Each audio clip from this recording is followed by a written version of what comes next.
What is up, everybody? Elfin out here, and today we're going to be doing a heavily commentated Scorpion no out of bounds run. So this is Mortal Kombat's glitchless kind of purist category, and this will be acting as my awesome games done quick submission. So I hope y'all enjoy, and I hope I hit all of the notes I need to. Starting out, we are going to be playing on PS2 real hardware. There are quite a few differences that come along with real hardware compared to emulator, but hopefully I'll hit all of those as we get there.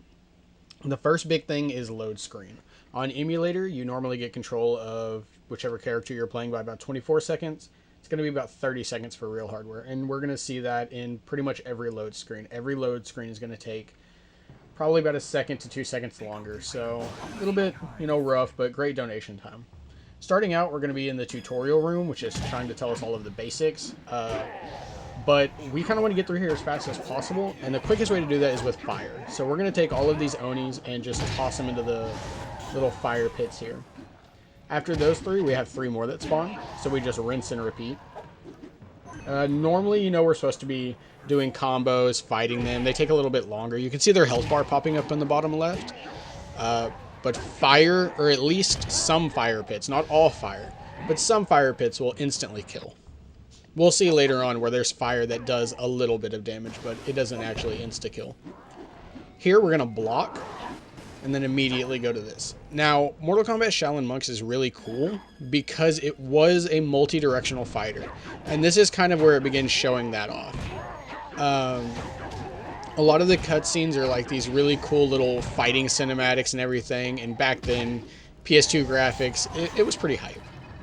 But once again, we're going to try to race through that as quickly as possible. Throwing them into the wall kind of helps break them a little bit. And by that, I mean slow them down, because it is easy to overshoot the fires, which loses time, because when an Oni lands, it can get iframes or it can immediately be hit again. It's weird. Anyway, with that room done, we're into this one. Now, normally we're supposed to have a couple of cutscenes in this room, but since we can dodge through the spikes, we're just going to immediately go to the back here, and this dodges 2 cutscenes. We're going to go to the back, and normally we're supposed to get up on that bridge. Instead, we're going to take a leap of faith off this corner right here, do an air combo, and actually hit the corner of the cutscene trigger while off the bridge. This saves like 1 second. Here we meet Reptile, who is a big pit reference if you're any kind of knowledgeable about MK lore. Most of the stages you're going to see are original Mortal Kombat stages reimagined in 3D. So this is kind of the first time that we're seeing these spaces with this atmosphere, which is really, really, really cool. And we're going to be going through quite a few different landscapes as well. Here we're going to pick up the Fatality coin. With Scorpion, we have to do air combos because they're the quickest way to fill up Fatality meter. I'm going to try to get them looping in the corner here. It's sometimes kind of weird. The tracking doesn't work. You can see I can get it here. And then I just kind of improvise. We also want to do the Fatality as close to these bars as possible. There's a little dialogue box that pops up after the Fatality cutscene, and the quicker we can get to the exit, the dialogue box won't spawn. So it saves about 1.5 seconds. And then fatalities are super duper slow, so we're not going to see them at all except for boss fatalities. These take way too long. But with that done, we've unlocked this room, and then we're going to hit the exit as fast as we can. So this is wall room. The only thing that we have to do here is throw an Oni through a breakable wall on the left. There's a couple of different ways we can do this, but I play it a little bit safe. I make sure that they follow me pretty far and then just get a guaranteed throw. So in this next room, we have our first little mini boss. This is going to be the Oni Warlord room, which is where we get long jump. It also teaches us a little bit more about weapon combat, which we skipped earlier. The big key here is landing on a pillar. This kind of teaches us how the 3D camera works. We're supposed to look down, and if you see that sword, that's how we're supposed to land. But we kind of just line it up and go for it. This is a really quick way to get onto the sword while the dialogue box pops up. That way you're not trying to reposition in the air. For the Oni Warlord, he looks really, really rough, but he's super easy. It takes 2 simple loops of air sword combos to delete it. The reason is because enemy hitboxes can be hit multiple times depending on the hitbox of your weapon. With big swords, you can hit Onis and hellbeast, Kentaro, Goro, all of them multiple times. So jumping up and landing gives us multiple hits, which melts the boss. Now we have long jump. We're going to do some more awesome platforming. Long jump is really our biggest movement tool. You'll also see that every once in a while, I am punching while walking. I call this either jab walking or slide walking if you're Kung Lao. This gives us a burst of speed while letting us maintain momentum into jumps.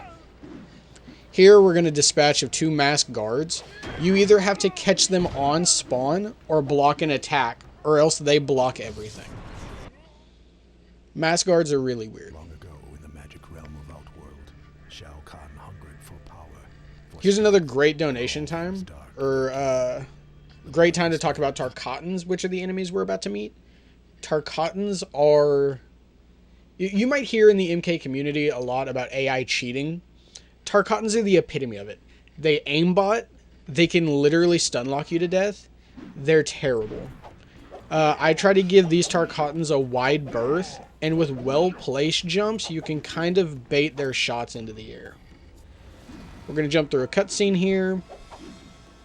And really, this area is just 2 main puzzles we have to hit. We're having to knock down 2 barricades by dropping cannonballs. The way we drop the cannonballs is, thankfully, by throwing a Tarkatan into them. So we're going to see that here. I get a good landing in the long jump, so I get a lot of distance before the cutscene starts. And then it's really just about chaining jab walks with long jumps. Here, the Tarkatan's got to go up there, and then I get the long jump before the cutscene again, which is really nice. He almost gets me. For some reason, that Tarkatan never paths the same, so I'm always confused about where it's going to be. With the second barricade down, we can finally leave this area, which takes a little bit of tight platforming over a spike pit, which I do screw up.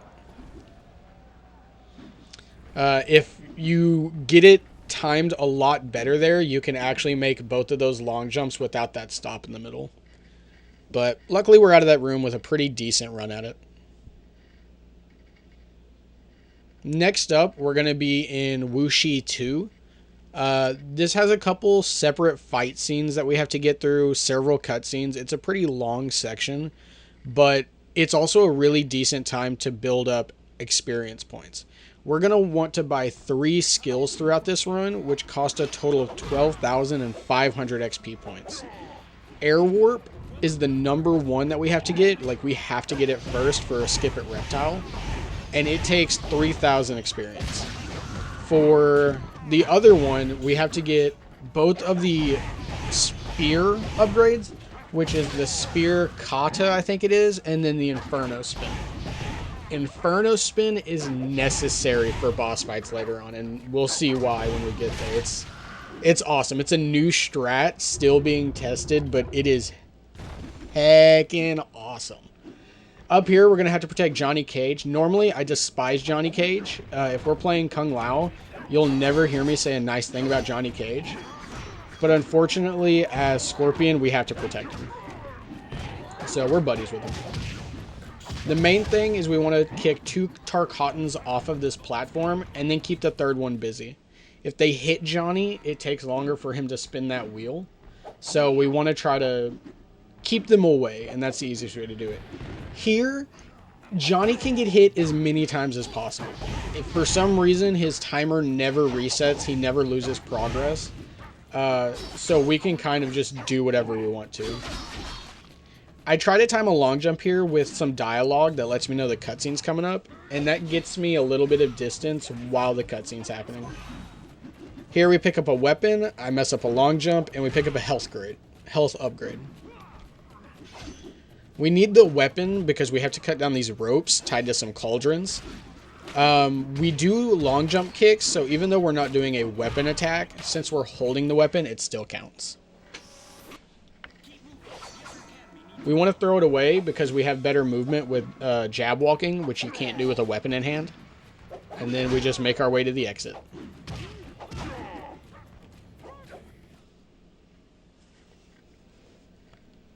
This will be Wushi 3. We saw this map 2 to 3 times, but now we don't, except for just this once. And we actually have a really nice way to get through it. So at the bottom, there's a spike pit and 2 masked guards. With really nice placement of a masked guard onto the spikes and really decent air movement, we can actually bypass these rocks. We're supposed to go to a whole nother room, do a whole puzzle for. But instead, we can just get right around them and into the cutscene. Now, this next area is going to be the hub. It's kind of like all of the portals to any of the big areas in the game. So, Evil Monastery, Soul Tombs, Living Forest.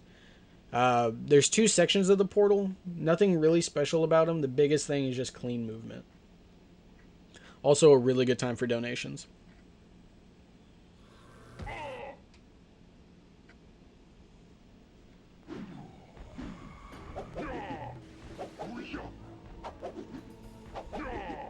Here, I accidentally mistime a long jump, and I lose my footing. If you'll notice, I was actually pretty far off the platform before I fell. I can kind of...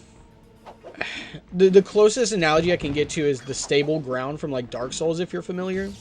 There's a certain amount of time once you're off a ledge that you still count as being on that ledge and can input ground-based movements, such as a long jump. You can input regular jumps, things like that.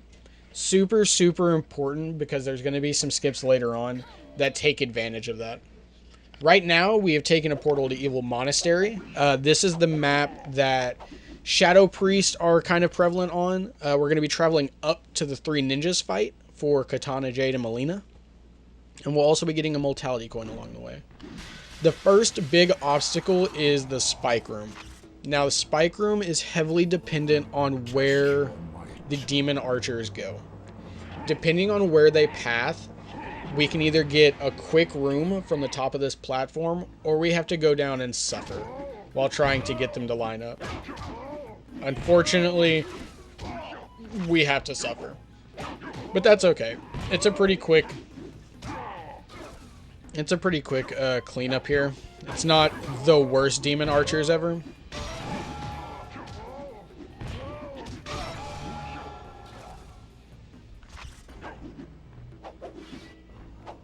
And then we'll just make our way out of this room. Now, one of the things we did there was called a test your might. You'll notice it was a button spammer. It says to spam X, but you can actually input anything. X, square, triangle, circle, any of the 4 inputs work. So flipping the controller on its side and just going ham on all 4 buttons gets you through test your might super easy. And then it also accepts L1 or R1 to finish it, which is important depending on how you hold the controller. Here we're just going to use an archer as a stepping stone to get up and out. And this room's pretty easy. Next room is pretty simple as well. It's pretty much just a straight line.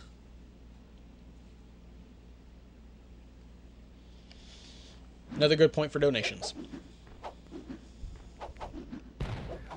Or some story about the game. So what we're doing right now is we're trying to help Raiden fight back against Shang Tsung and Shao Kahn. Well, I don't think we know it's Shao Kahn yet. But we're going through all of these places trying to find tournament medallions, which will unlock a great door, which allows us into the next Mortal Kombat tournament. This first fight is the 3 ninjas, Katana, Jade, and Melina.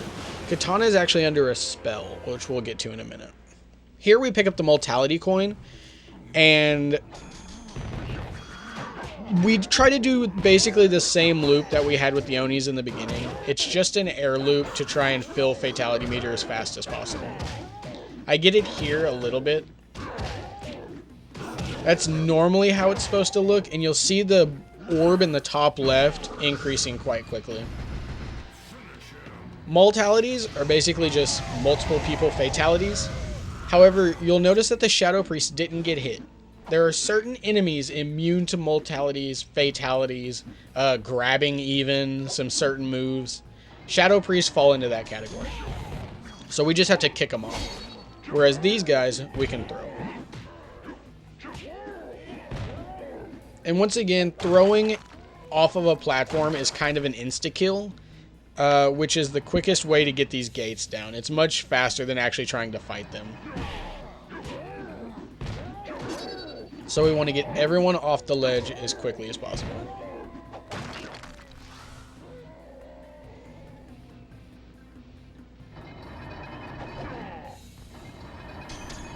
Here we have 2 Shadow Priests. I kind of messed that one up. That's okay though.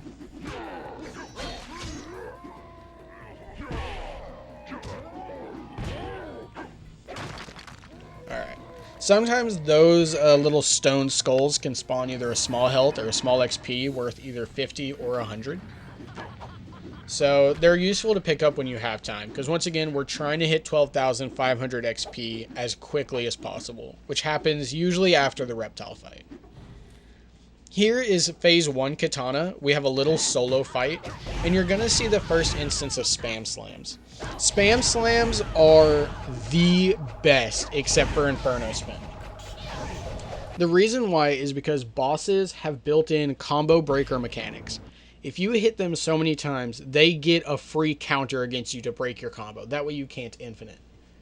Well, the thing is that there are certain moves that don't increment that counter. Spam slams being one of them. If you can time spam slams to loop, they never get to counter. Scorpion also has a dot. You'll see the flames. That's dealing damage even when we're not actively attacking, which is phenomenal for killing bosses.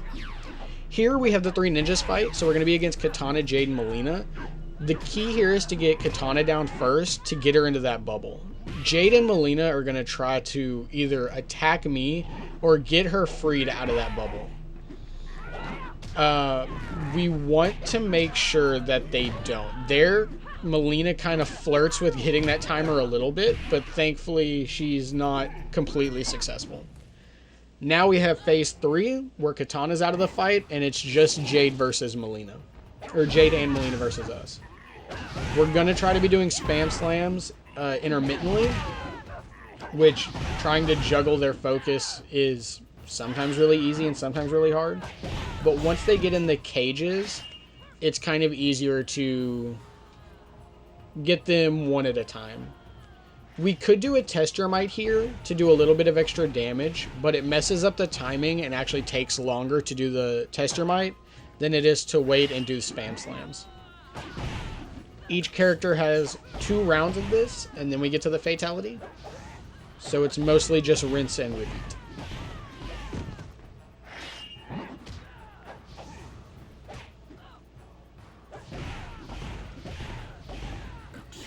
Here, Melina goes down with that punch, and then now it's just on to Jade. I try not to let her be on the ground whenever her health depletes. That way we can input the fatality faster. If they're on the ground, sometimes the timing it takes for them to get up is random, and if they're standing, it's just a lot faster. Unfortunately, Jade gets absolutely the worst end of the stick here. Melina gets away, and Katana's mad but tells us where Reptile is. And we get our first tournament medallion. One of the things about tournament medallions is that they will spawn XP orbs, and we want to get 4 of these. We get 2 on the left, the bridge will spawn, and then we want to get the 2 before the portal. This loses us maybe a second overall, but gets us 1600 XP, which is really, really nice. And now we have to make our way back down. With that tournament medallion came the skill Fist of Ruin, which augments our power attack. Now we can break these certain stone pillars that block a lot of our progress paths, which we'll see in just a second.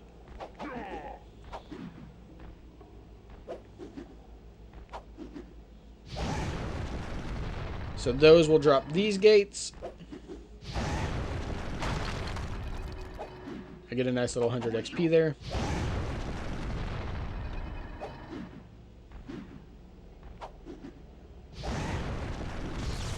And then we are back to the main hub. So our next destination is the Living Forest, which is where we will fight Reptile for the second tournament medallion.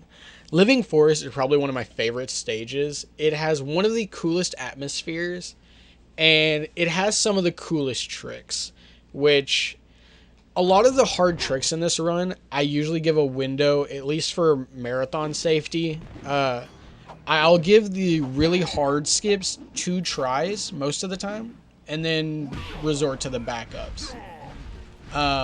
There are a couple cool skips we can do for Reptile that can save a lot of time, or if we fail, it doesn't lose too much, which is very nice. There you get to see one of the first looks at the living trees. So living trees are going to play a big part in the Living Forest. We have living tree arms, which you see there, and living tree mouths. Now there are 3 mouths that we have to feed. Here we have a little cutscene. The first one, we are just going to sidekick this zombie, or at least try to. Unfortunately, it tried to self-destruct there, which makes them immune to knockback, except for grab. These other zombies we're going to put into the spikes to insta-kill them. And drop this wall. Now these zombies, we could technically take to the spike pit, but we need the XP from them, so we're just going to spam slam them down.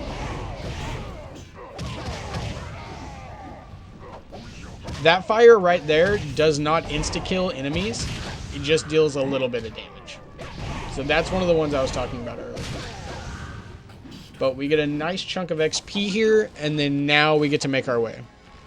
Here we get our first look at the Brotherhood of Shadows. They're terrible, so we're going to despawn them, which drops a root wall and allows us to get out of this area without actually having to fight them 5.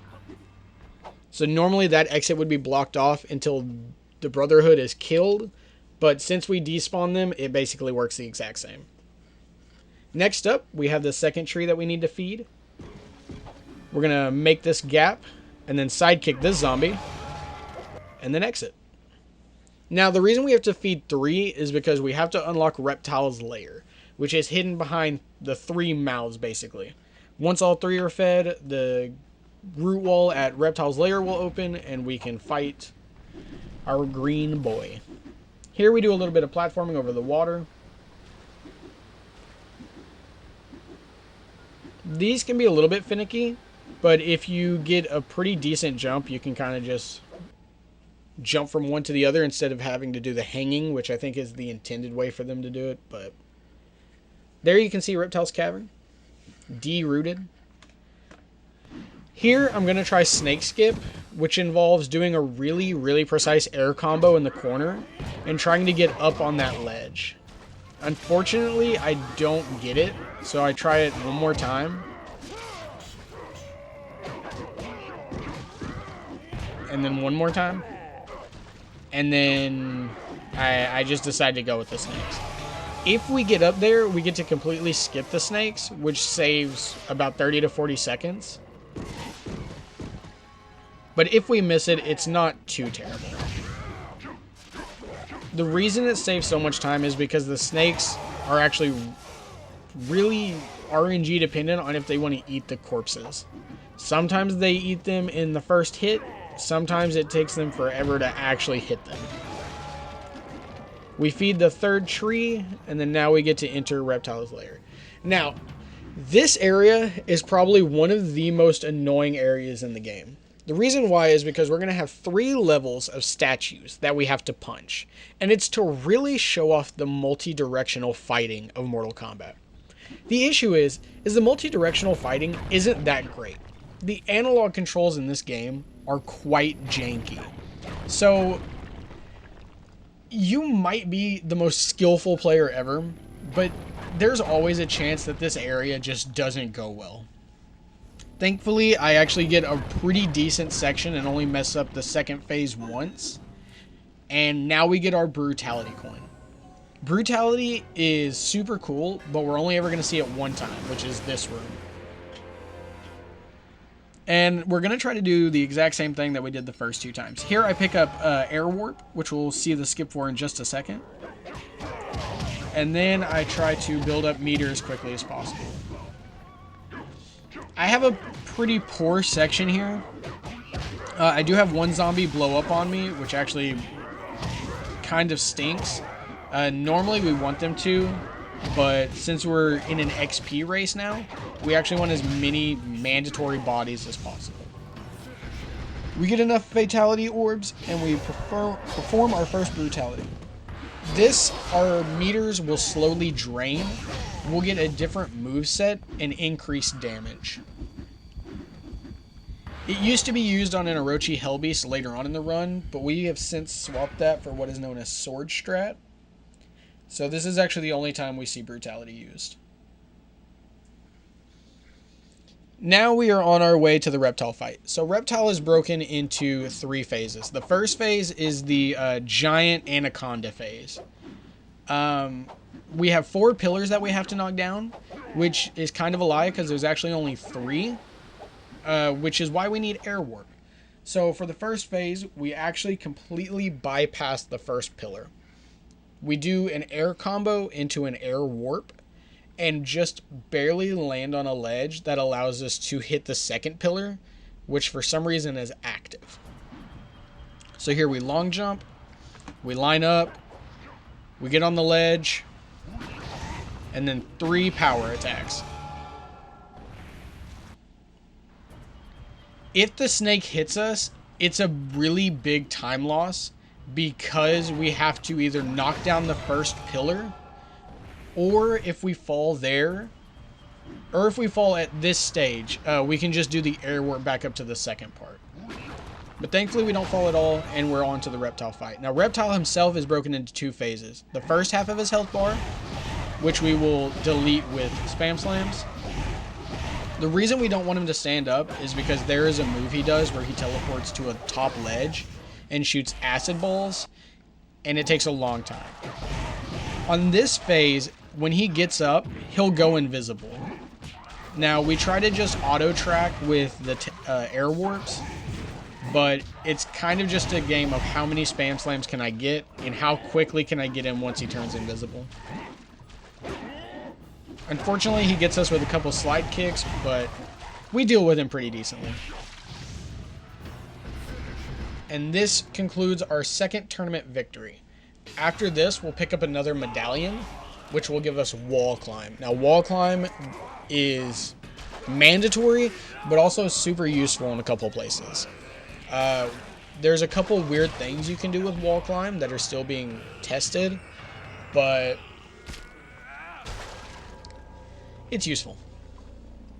And also, with the new tournament coin, means new XP orbs, which gets us closer to having Inferno Spin, which is a massive time save. It's still being tested. There's some places where it doesn't work as well, or the most optimal strategies haven't been found, but the potential for the move is incredible. Here we're going to jump up this. You can see I stall on the last jump.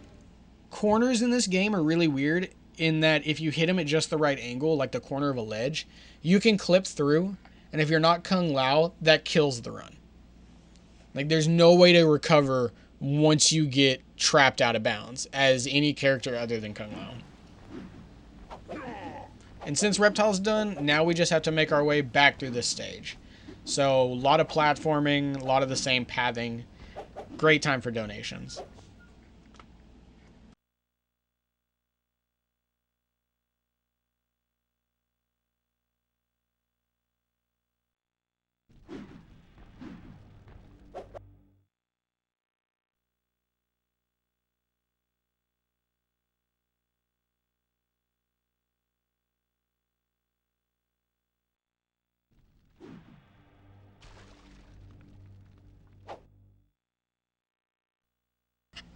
So for some of the story of this game, once we've hit the portal area, our version of Raiden, the actual friendly one, has been swapped with Shang Tsung. Spoiler alert, I know.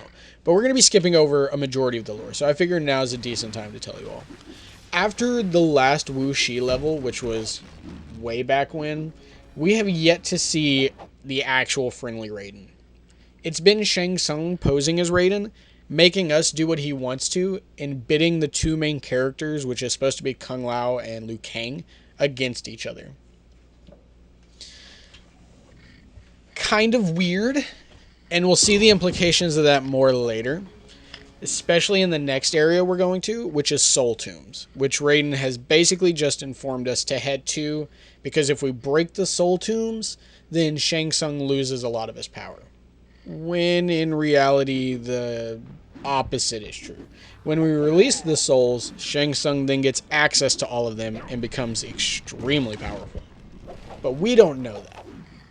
So we're going to head there, blissfully ignorant, and do some awesome combat.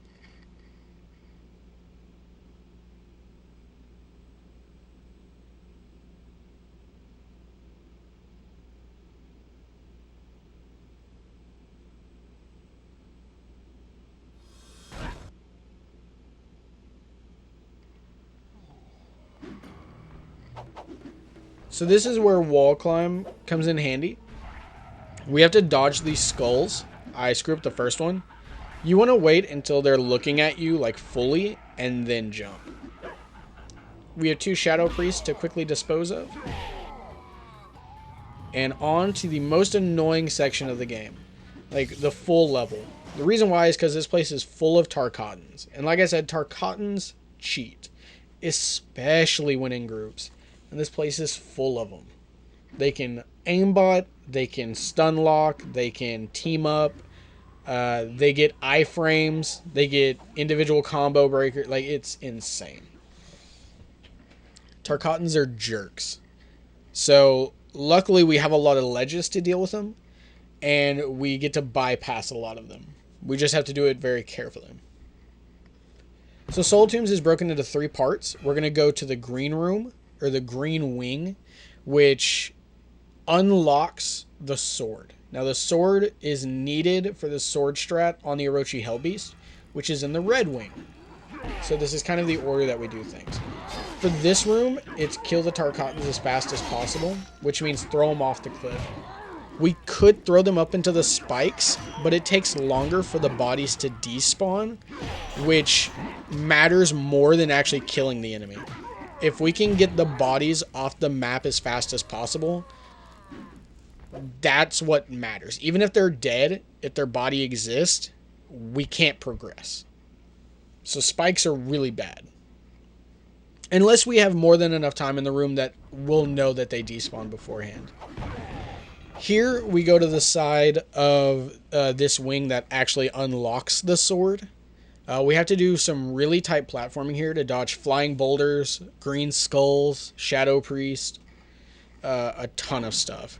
This area is really dangerous and can cause a lot of damage with simple missteps. Luckily, we get through pretty easy. Now we have a room that we're going to see twice, but that's just due to unfortunate circumstances. That is the bottom of Fanblade room, which we'll see in just a second again. The reason why is because there's a very hard skip that occurs in that room that stops a lot of combat that actually breaks the fan that you heard for a second. Here, we're going to uppercut a Tarkatan into the spike to drop it. I missed that one. I get running speed there, which actually kind of shocked me. I meant to do just the normal arched throw, but instead I did the spinning throw. And then we just platform up. So in this room, we're meant to do combat with 4 Tarkatans in a platform above the fan. We're supposed to uppercut them into the blades, fan breaks, we get across. There's 2 ways to skip it. There's an air combo way and then a long jump way. The long jump, I tend to hit more often, but I failed there, which really stinks. Well, luckily, it doesn't lose too much time, but it's good to try at least twice, because it still saves more time than just fighting the Tarkatans. The Tarkatans in the middle are very RNG. With 4 of them in really close space, you can die in that platform if you get even the littlest bit unlucky. Here, I do a better line. I get a much more direct path to the ledge, and we actually get to skip the combat.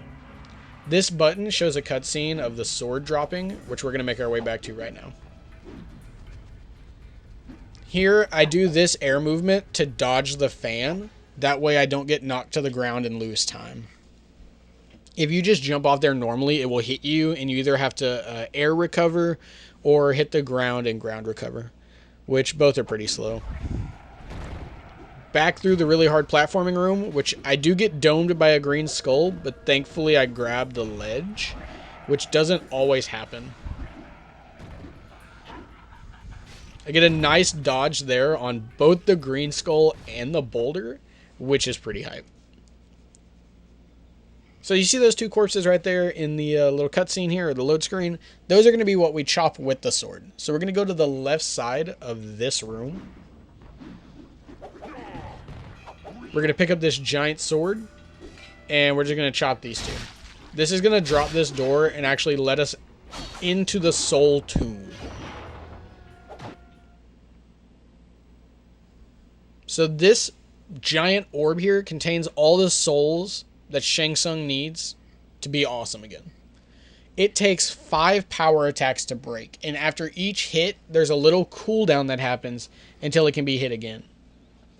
The timing is a little bit weird. The biggest issue is trying to deal with the 2 Shadow Priests and the Tarkatans. The reason why is power attacks will try to track enemies rather than objects. So sometimes if you're throwing a power attack at the orb, if you saw there for a second, Scorpion actually turned around and tried to hit a Tarkatan. So tracking can be an issue in tight spaces like that, which is why I try to jump a lot to get high enough that it hopefully doesn't turn around. Now, the big part of this strategy is we're taking the sword with us. There's 2 reasons, or 2 big things that happen from this. One is we don't have to build up brutality for the Orochi hellbeast in the Red Wing. But 2, we lose access to jab walking, which loses us a little bit of time. Luckily, the net gain from the Orochi hellbeast kill, it matters a lot more than the loss from jab walking. The big thing is we have got to keep the sword with us.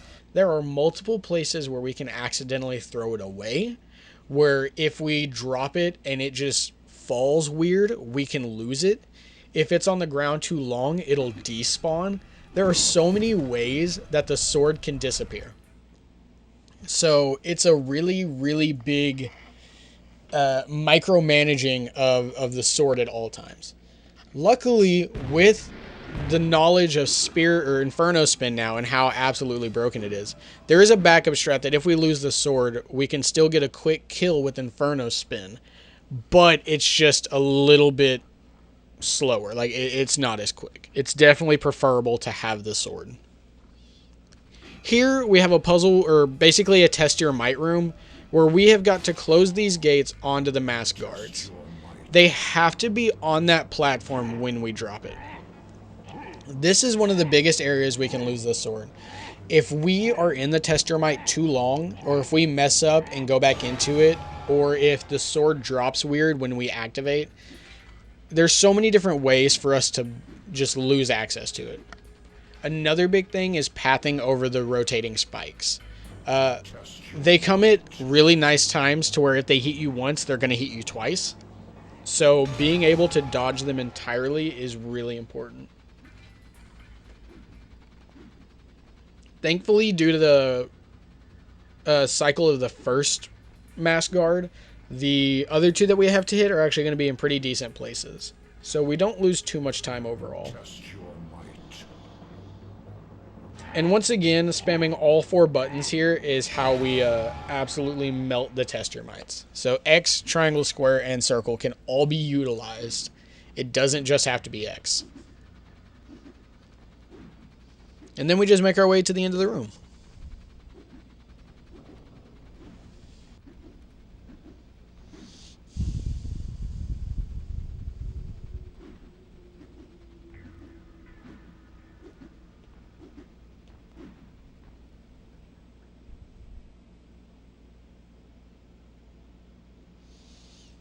So, This last little portion here is actually how we unlock the Orochi hellbeast fight. So we have a test your might room with 4 enemies that have to be killed beforehand. 2 shadow priests, 2 Tarkatans. The best way to do this is to tag one of the Tarkatans with an impale. So we want to throw it into one of them. It doesn't matter which one. First, I want to do a little bit of damage. But then we're going to have that Tarkatan basically hold our sword while we kill these. Now, you can kick them off for insta-kills, but I still want a little bit of XP to get Inferno Spin just in case I lose the sword. So I actually end up killing all of them. So now we have more than enough XP for the rest of the run. This Test Your Might will unlock the Orochi Hellbeast room, which is our next destination. So we have to backtrack through a couple rooms first.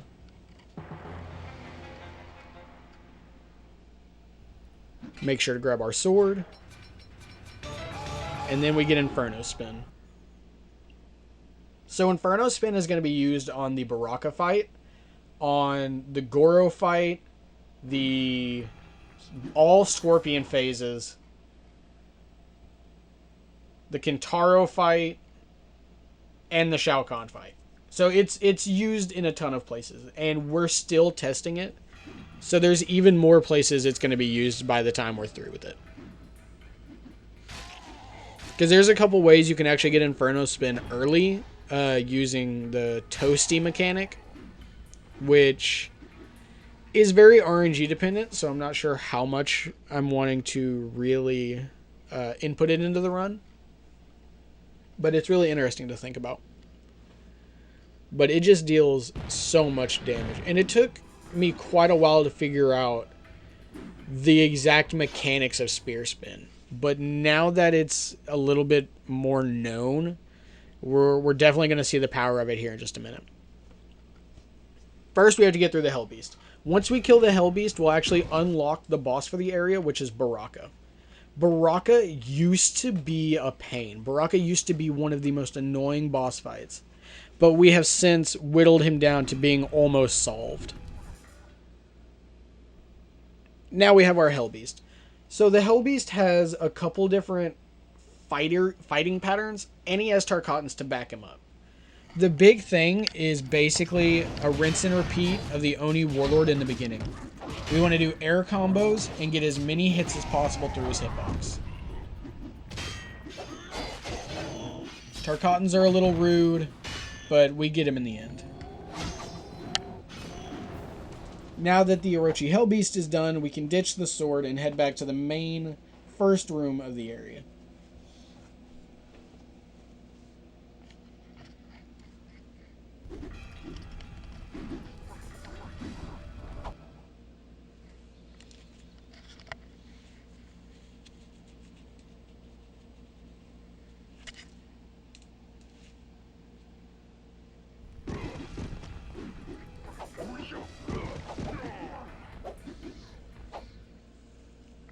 So Baraka is broken into 4 phases. Phase 1, Phase 2, Phase 3, and Phase 4.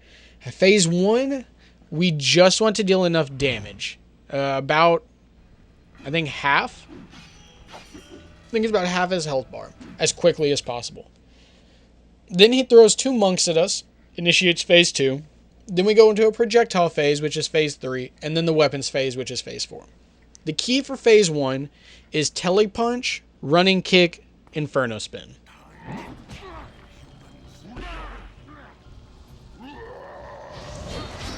And that's Phase 1. Inferno Spin is busted. I love this strategy. Now we have 2 monks that unfortunately get the burnt into the stick here. We can kill them with projectiles to get HP back, which I do with the first one. But for the second one, I want to set up on Baraka. Now, I missed this setup. We want to set 3 tiles ahead of the first darkened tile.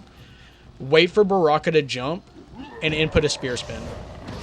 Unfortunately, I'm just a little too close to Baraka, where he clips into me and immediately starts blocking. So we're going to clean this phase up with Spam Slams. And then move on to the projectile phase.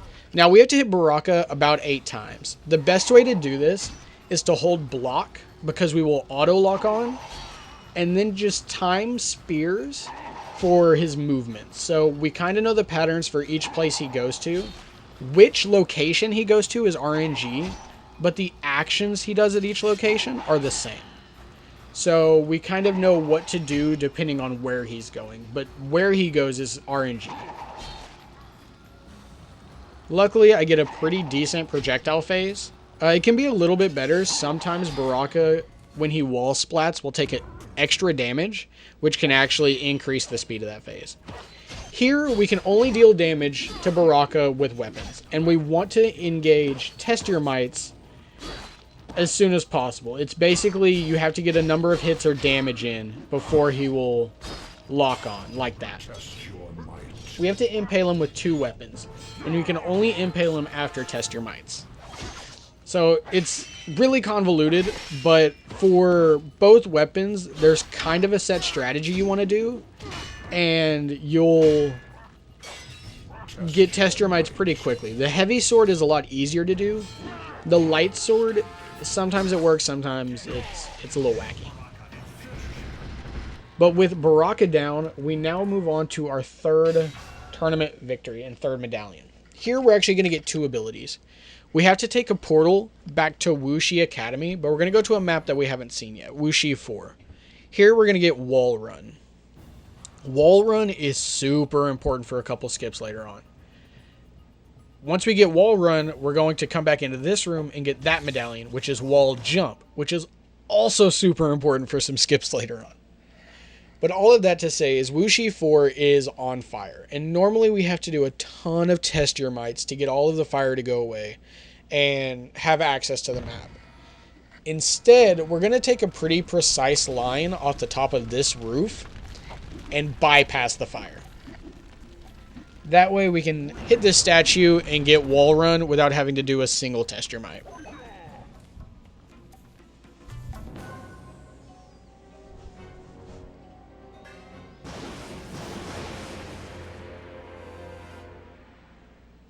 Now that we have Wall Run, we're going to make our way right back to that portal and go get Wall Jump.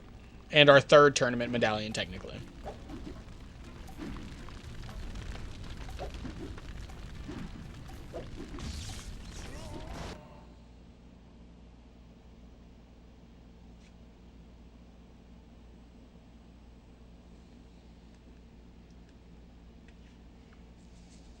We are a little bit behind, but that's fine. Like I said, the splits for this run are a little bit weird. Which, on here, it's a massive gold split. The current actual runs I have that I haven't had time to like upload or edit or anything are even faster than this by about a minute. So we're still pretty decently safe as far as timing and, you know, the window of how tight everything is. This run, while competitively is getting really optimized, actually has quite a bit of leeway in strategies of getting through the game, which I enjoy. I think there's a lot of variance in the run, which is really interesting to see, because while there are super optimal strats, sometimes you have to improvise, and it's really cool to see how the improvisation turns out and such. It's neat to see how people adapt to different patterns and things like that. Because bosses, while most of them have like a pattern they use the majority of the time, sometimes they throw out really weird stuff and have super aggro patterns. Here we're back at the hub, and we are going to be going to the 2nd part of Portal. So this is leading to the other 3 maps of the game. We have Wasteland, Netherrealm, and Foundry. Or Outworld, basically. We are going to be going to Wasteland first because we have to take out Sub-Zero and Goro.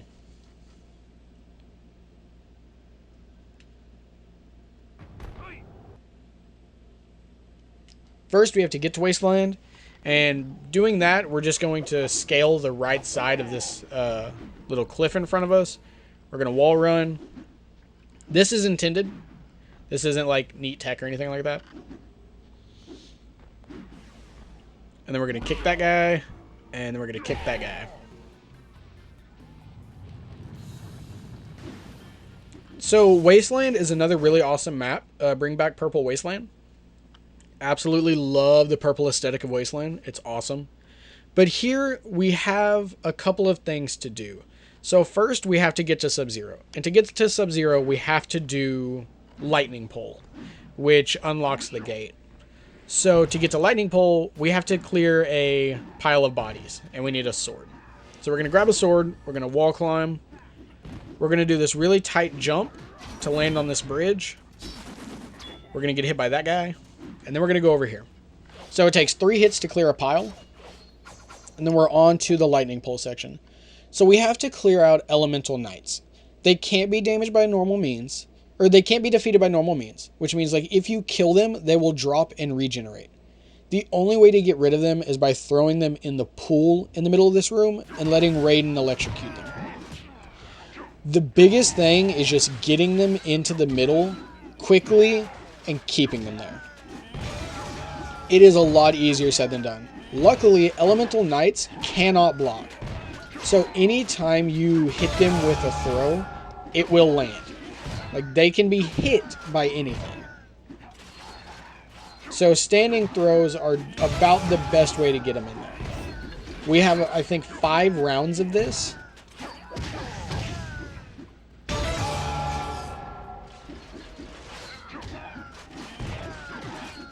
And then we have that test your might on the right. So this is the last one. So I mess up here. I tried to initially spear him. That way he stood there. But I ended up just going for a 3-hit stun. And then I get that test your might as this cutscene plays. That way we don't have to have that cutscene and then the test your might cutscene. They kind of go at the same time. This test your might will unlock the door to the Sub-Zero fight. And Sub-Zero is one of the exceptions to Inferno Spin at this current time. The way he blocks and the way his combo breaker works, Spear Spin is not very useful on him. Sub-Zero tends to eat the entire thing with iframes, and then you just lose time. Here we pick up a health upgrade just to refill our health. Sub-Zero is a jerk. He has a bunch of ways to deal a ton of damage, so we do have to respect him. But we're going to go with the tried and true spam slams after one attempt at an Inferno Spin.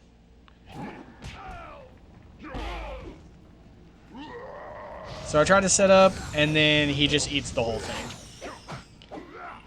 So then it's back to just spam slams.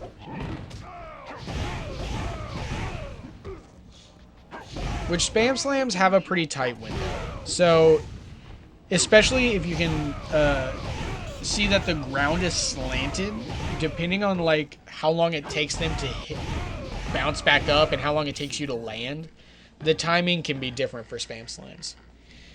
Now we have one of the worst parts of an All Medallions run. This is a 5-minute long auto scroller. There is nothing to do on this boat but kill skeletons.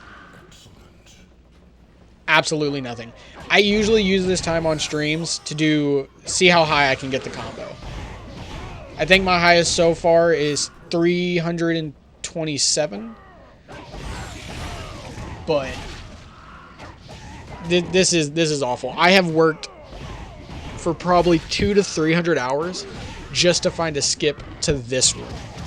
And I can't find it. It doesn't exist. I hate this room. But it's a great time for donations.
Here is the first notable part of the boat ride. We're going to have a little Titanic scene. Thankfully, in cutscenes, your character can't really do anything. So if we're riding an enemy, we will continue to ride one. This is one of my favorite things to do in this boat ride. This is serotonin manipulation. I do it for every run. It also helps with RNG later on. So coming up, we have the Blood Wheel Room. So normally, well, first, I throw the skeleton here. That way Sub-Zero aggroes onto it so he doesn't get stuck on the boat. Normally, he tries to autopath to the front of the boat. Like, you can still see him staring at it there. Sometimes he can just get stuck and walk there forever. It's really annoying. But this is the Blood Wheel Room. So normally, we have to throw enemies into a giant spiked wheel that fills up a blood pool, that then overflows, that Sub-Zero freezes, and we climb up. Instead, we're going to do a weird animation loop. So for some reason, which I kind of messed up there, for some reason, wall jump will reset after a power slam. So as long as enemies don't come over here, we can continue to loop this and bypass this room entirely. If enemies path over there, we have to change our route a little bit and go up the left wall because there's a little area where they'll de-aggro from, and it's a little bit slower, but it still lets us up. Here we have to get over this pit, which takes a pretty precise combo. We have to do a really tight air jump and air combo, but luckily we're over, and now we're on to the Goro fight. So Goro's broken into two phases. Both phases we're going to want to Inferno spin. This first one, we're going to air warp to punch. It's going to bait him to turn around. And in that time, we have more than enough like span to set up an Inferno spin, which is really, really, really good. Because Goro has a big hitbox, so it hits multiple times. And that wasn't even that good of a spear spin. Goro does get a little bit aggro here. Normally after fireballs, he does a charge, but he actually did a taunt there, which lost a little bit of time. And I decided to just go ahead and revert to spam slams instead. It's a little bit more consistent. It's just going to get him down fast. It'll work. Here, Inferno spins are the way to go. So we're going to bait out this attack, jump in, and set up a spin. Depending on how far away we are, he will always try to do this ground pound attack, which is really, really useful for us. And then with spear spins, he's gone. And that's Goro. With Goro down, we get our 4th tournament victory, and we get double jump. This, not this cutscene, but the cutscene after this one, after the fatality, is also home to the invisibility glitch. There is a certain point in the cutscene where if you skip it, your character will remain invisible. It makes the rest of the game really hard because most things are like timing related on when you see your character's animations doing certain things. So the invisibility glitch is a heavy nerf.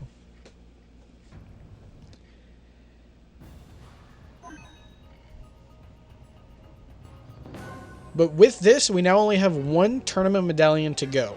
And we are going to be making our way to the Netherrealm to fight none other than Scorpion, ourselves. To do this, we're going to have to backtrack through this room, and we're going to be going to Dead Pools. Dead Pools is actually going to give us another, well, Dead Pools, Acid Pools, Acid Pit. I always thought it was Acid Pools, but this game calls them Dead Pools. Anyway, that's where we're going to get another ability called Pole Swing, which is actually needed to get up to Scorpion's fight. The Deadpool. To do this, we have to throw these corpses onto a set of spikes.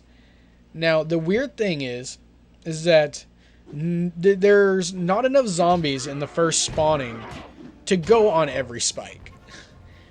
Especially if you throw them, accidentally throw them off the edge or something, because then they melt on the side.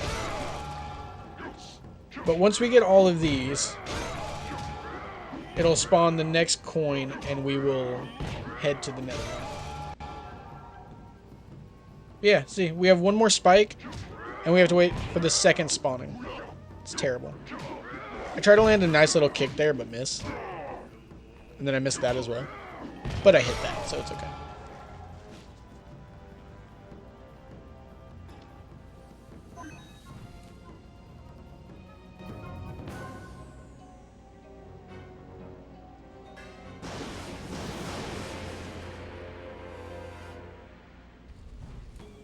Now with Pole Swing, we can go ahead and make our way back to Portal 2 and up to Netherrealm.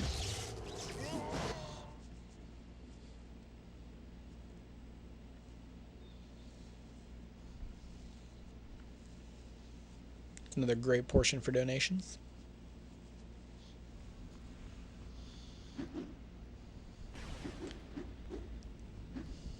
So here we have to go up a series of these poles and then fight 2 more Shadow Priests. These poles are kind of weird. Sometimes you can latch onto them from the second ledge. Sometimes you just fall through. I get some really teleport happy Shadow Priest here, but thankfully not too bad. So Netherrealm is broken into 3 major stages. We have Scorpion Phase 1, or we have regular Scorpion Phase 1. We have regular Scorpion Phase 2, and then we have Inferno Scorpion. All 3 of them are going to be defeated by an Inferno Spin. And it is beautiful, because this used to be such an annoying area. The only thing about this area that sucks now is RNG with the spear, which I'll cover in just a second. But here we meet a noob. He says hi, we say hello back. And then we head on to the first Scorpion fight. This Scorpion fight's pretty easy. It's pretty straightforward. We just want to get him into the corner and set it up. Now he does teleport. I don't know what it is with enemies being super teleport happy this run, but overall it's not that bad. The thing with Scorpion is his counter, unlike Sub-Zero, he loses iframes once he starts attacking. Sub-Zero maintains them throughout the freeze. Scorpion loses them. So we literally force him to take the Inferno Spin, and it is phenomenal. Here we do some platforming. We're trying not to fall down into the lava pits. Fire does come up on a cycle, but we hit a pretty good one there. And now we're on to Scorpion Phase 2. He's going to summon fire on this platform for a bit, and then he's going to throw his spear in the middle. The spear is bugged. Sometimes it will literally just fly to the ceiling of the map after you grab it and reset the phase. It is incredibly dumb. Unfortunately, I just don't grab it here for some reason. It gave me the interact prompt. It went through it. We got to go through another cycle. Thankfully, with the new spear spin strat with Inferno Spin, we only ever need to drag him down once. So as long as we can get him onto our platform with this Test Your Might, he will die in one phase. He does not get to go back to his platform, because we put him in a corner and we absolutely go ham. Now, a really good spear spin, the best one I've hit in practice, is 19. 19 consecutive hits, and I have one shot basically that phase with Inferno Spin. Thankfully, Scorpion is done. We get to rope him and throw him in the lava, which is phenomenal because he's an annoying boss. It has taken us so long to solve that phase, and it is terrible. And just because, you know, Scorpion's the poster child, we get Inferno Scorpion as the third phase. He does get a really fast recovery there, which kind of sucks. And he kind of walks weird there. But all we have to do is put him back in the corner and set up again. Now, Inferno Scorpion eats spear spins even more than normal. I'm not sure why. I don't know why his hitbox differs so greatly. But Inferno Scorpion is probably the easiest boss in the game to melt with Inferno Spin. And then with his cutscene skipped, we get our 5th tournament medallion, which gives us no special ability. And we get to make our way to the final area of the game, which is Outworld, or Foundry is what they call it. Foundry and then Shao Kahn's arena.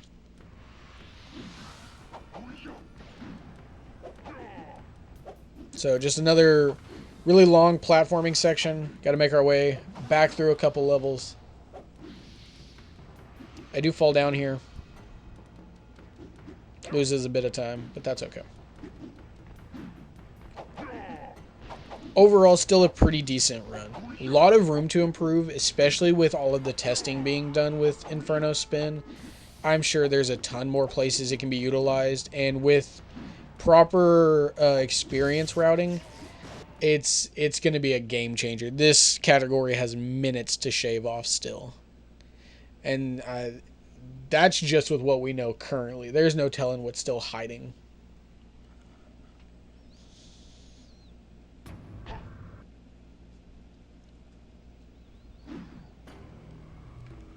Alright, our tournament door finally closes, and we are on to the last portal that we will take in this game, to the Foundry.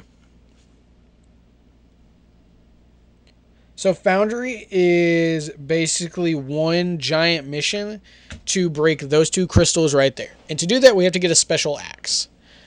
We also have to open that room, which we're going to do first.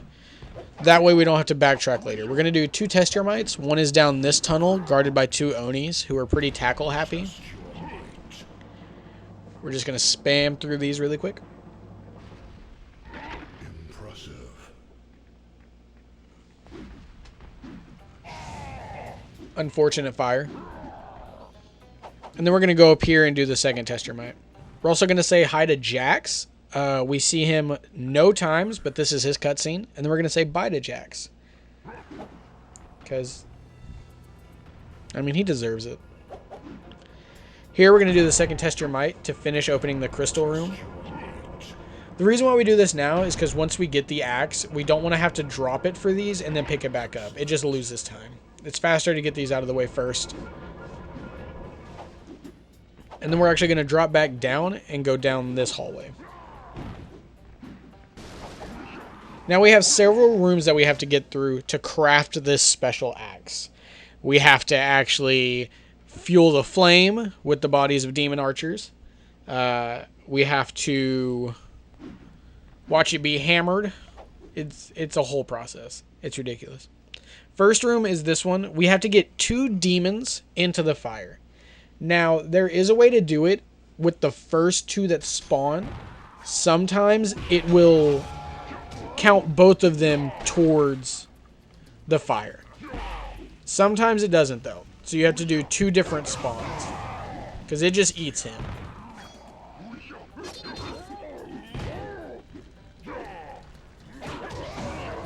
It eats him as well for some reason, and then it finally takes him.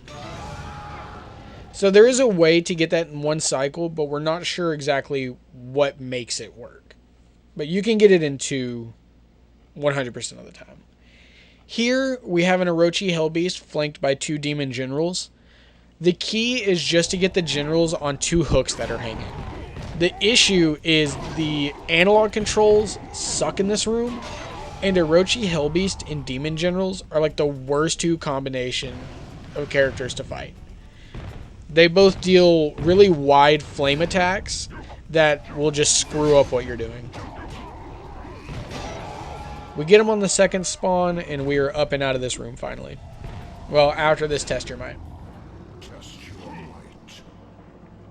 So this is going to unlock the exit to this room, and then we have 1 combat area.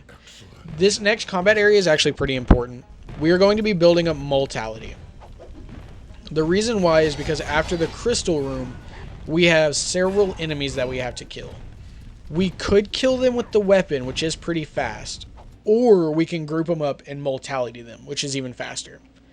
This is the only place to build up mortality past the scorpion fight, because boss fatalities take away your orbs. So we have 4 enemies that spawn here, and we're going to try to get at least 3 orbs. Or no, there's 3 enemies that spawn here, my bad.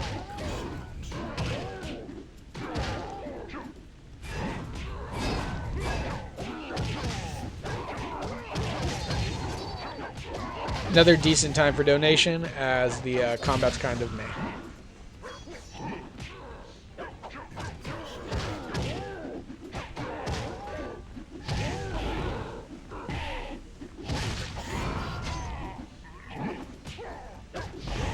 And then once I have the mortality meter, I just end it with spam slams. For some reason, spam slams don't build up fatality meter very well. They just don't count towards the combos the same. So those aren't actually used to build up the orbs, but they are used to kind of clean up the rest of the room after the orbs are filled. And now we're on to the room where we actually get our axe. So we have one more test termite, and then we actually get our diamond axe.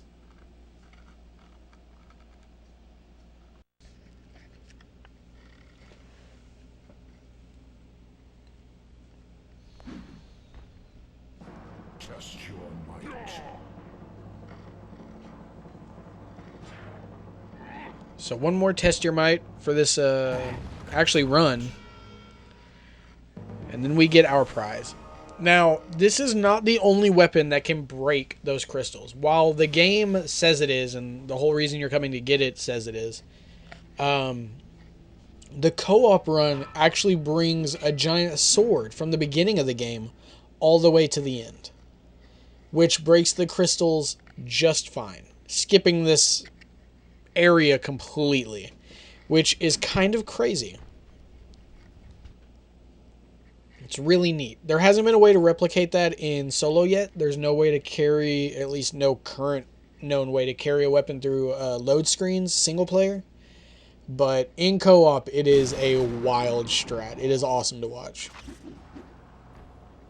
So we're going to make our way to the crystal room. Normally, the end of this hallway is blocked off by a gate, but those first 2 test termites we did lowered them for us. And we're going to break 1 crystal, and then we're going to break the left crystal. Now, the key is what time the enemies can actually be hit here, because even though they spawn with iframes. We want to wait till the Oni next to me lands. Once that happens, everything kind of starts walking near us, and then we can try to get them all next to one another to mortality. We want to be as far down as possible, because since there's no room below us, they'll all try to crowd in around. If we're in the middle, they'll circle, but since they only have one direction to come from, we want to try to route down as soon as all the enemies land. That way they try to get close. We got most of them. We got all of them but 1. Thankfully, Scorpion deletes enemies pretty quickly. Now, we're on to the last area of the game, Shao Kahn's Arena. The weird thing about this is if we were playing Kung Lao, we would have to save quit the game right now. We would have to go to the left, save it, quit out, reload, and then do boss rush. Or the game crashes, like hard crashes on the Shao Kahn fight. For some reason, it doesn't happen to Scorpion, so we get to walk right in. First up, we have Shang Tsung. Now, Shang Tsung hasn't been tested for Inferno Spin yet, so we're going to do the tried and true spam slam method. We're going to telepunch, pop him, and then just go into this. Now, I do lose it pretty early, so he gets a morph off only after 1 hit, but thankfully we chain quite a few together here.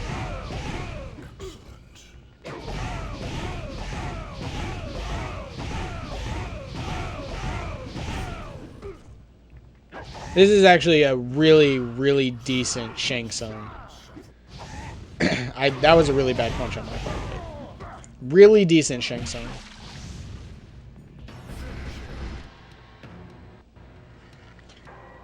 So with Shang Tsung down, we are now going to fight 2 in boss rush, which is Kintaro. Now Kintaro is going to be a mixture of Inferno Spins and Spam Slams, because unlike Goro, just because of his fight patterns, he tends to hit quicker, compared to Goro with some of his attacks, so setting up Inferno spins isn't always possible. Also, the thing about boss rush is at any point we die, we go back to the beginning of the Shang Tsung fight. Not whichever fight we were on, but back to the beginning of boss rush.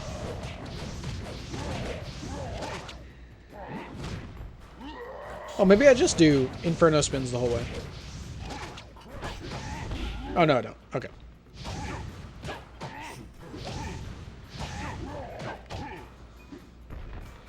But with Kintaro, he's pretty easy to loop with spam slams, but he has the hitbox that allows for really, really good Inferno spins as well. It's just getting lucky enough to hit him.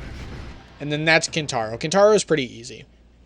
Next up is Shao Kahn. Now, Shao Kahn is the worst cheater in this game. The man can just get iframes when he pleases. He will stop your attacks and get free hits. Like, he will auto, it's crazy. There are a few ways to completely stun lock him, but for Scorpion, we're just gonna spam slam and teleport. As long as we can keep him trying to repath on our location, he won't do 90% of his kit. He'll only try to kick us every once in a while. Phase 2 is a lot easier. But Phase 1 Shao Kahn, at least for Scorpion, is just hope your teleports are decent. There, I accidentally get a double jump. I actually think double jump is a bigger detriment than most.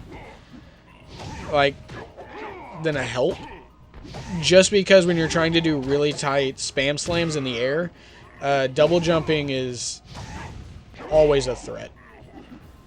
Shao Kahn does get a few hits in, but overall, it's not terrible.